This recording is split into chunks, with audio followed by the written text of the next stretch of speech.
Hapon na naman. So, ayan guys, nag-ayos kami ng tubig kasi wala kaming tubig. So, ayan, ito yung aming area.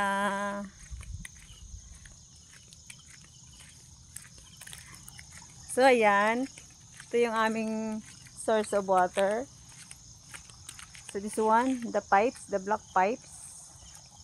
So, because for the whole day, wala kaming tubig. Kaya ayan, nag-fix kami kasi nga kanina sobrang init. So, inantay pa namin magdilim kasi nga takot ako sa araw. Charot. So yan guys, maglalakad-lakad muna tayo para makikita nyo yung area namin. So nakikita nyo padilim-dilim na kasi gawa nga ng darkness na talaga yun. It's already 6:30 in the afternoon. It's going to evening na. So ayan, nakita nyo mo, madilim yung aking mukha while papunta kami sa mga dilim na area. Kasi nga wala ng araw or didn't have already sun because of already evening.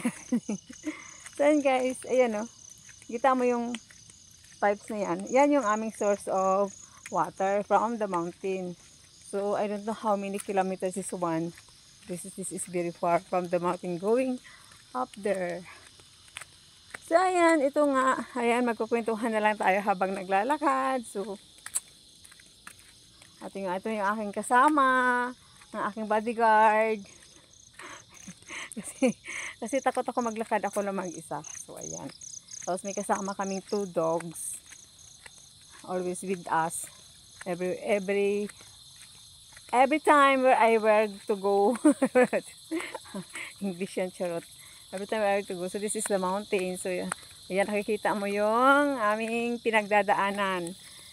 So ayan. So ayan nga. Heto na tayo.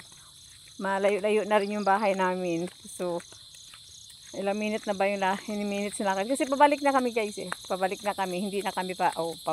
Pabalik na kami. Nagawa kong sabi ko mag-upload nga ako ng video habang naglalakad ako.